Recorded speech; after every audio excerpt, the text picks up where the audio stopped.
So, we've talked about how to build a major scale starting on any note on the keyboard. And we talked about how we can learn which sharps belong to which keys. That's the notes that we started with that would determine what the key is. So if we started with a C, the key of C has no sharps and no flats associated with it.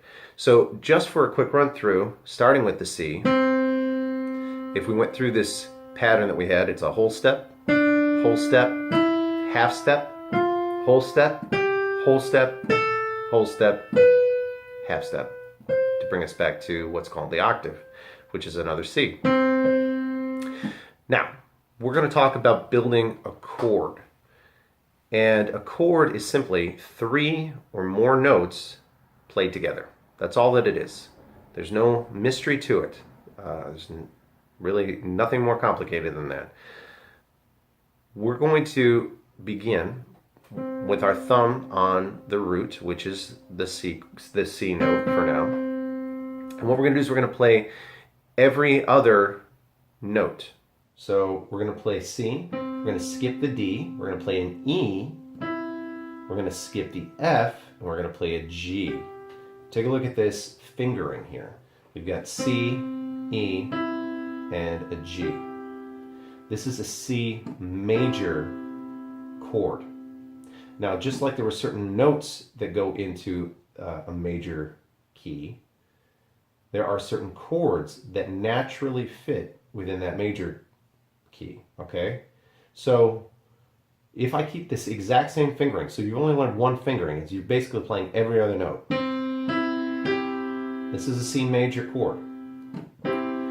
Your thumb, in this instance, is going to dictate the name of the chord that we're going to be playing. Because that's going to be the root. That's what we're going to call the root. C major. Now, just like there was a pattern to building a scale, there's a pattern to remembering which chords go into a key. So in this particular instance, it's going to be major, C major. The next one is minor.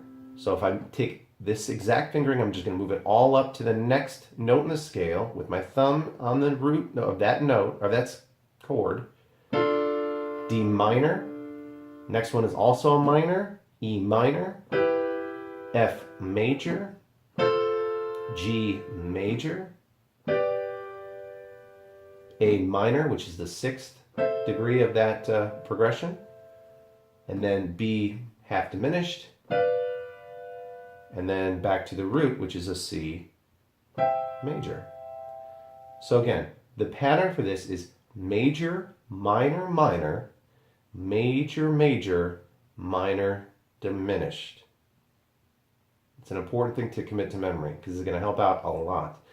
So C major, same fingering. We're not changing any of the fingerings. We're just going to take this, we're going to move it around. D minor, E minor, F major, G major, A minor, B diminished, and C major. Now using this fingering alone, and the fact that you've learned the chords that go into this, if you play a song and the song is in the key of C, you have a really good likelihood of being able to play probably the entire song just using these fingerings. So you can move these things around, and a lot of times they'll be referred to as numbers. It's like a numeric thing.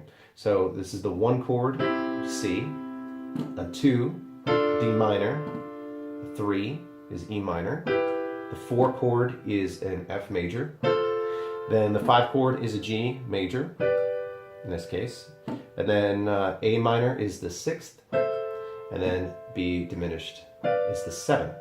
So a lot of times people will be playing and they'll say to play a 1-4-5 progression, which is simply playing the 1 and then the 4 and then the 5. There's actually a pattern that's associated with it, but those are the chords that go into playing that progression. So if I wanted to play another very common progression, which is like a 2-5-1, simply start with this 2 chord, which in this case is D minor, and then G major, and then C major. It's the 2, the 5, and then the 1. Now, I'm going to expand this just a little bit because right now I've been playing all of these with my right hand. You can also do the exact same thing with your left hand, and this will help to add a little bit of depth to what you're playing. You can simply mirror everything that you're doing with your right hand. In this instance, you can mirror with your left hand, with the difference being that instead of playing with your thumb on the root, you're going to play with your pinky on the root. So again, every other note, in this case I'm starting with a C, C, E, and then G. So if I play them together, nice full chord, right?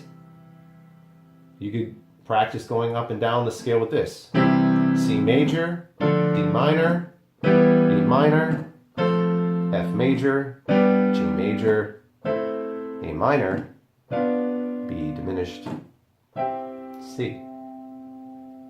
So if I was going to play that progression that we were just talking about, which is a 2-5-1, I would go 2 chord, which is D minor, maybe give it a little rhythm to the 5, and then to the 1.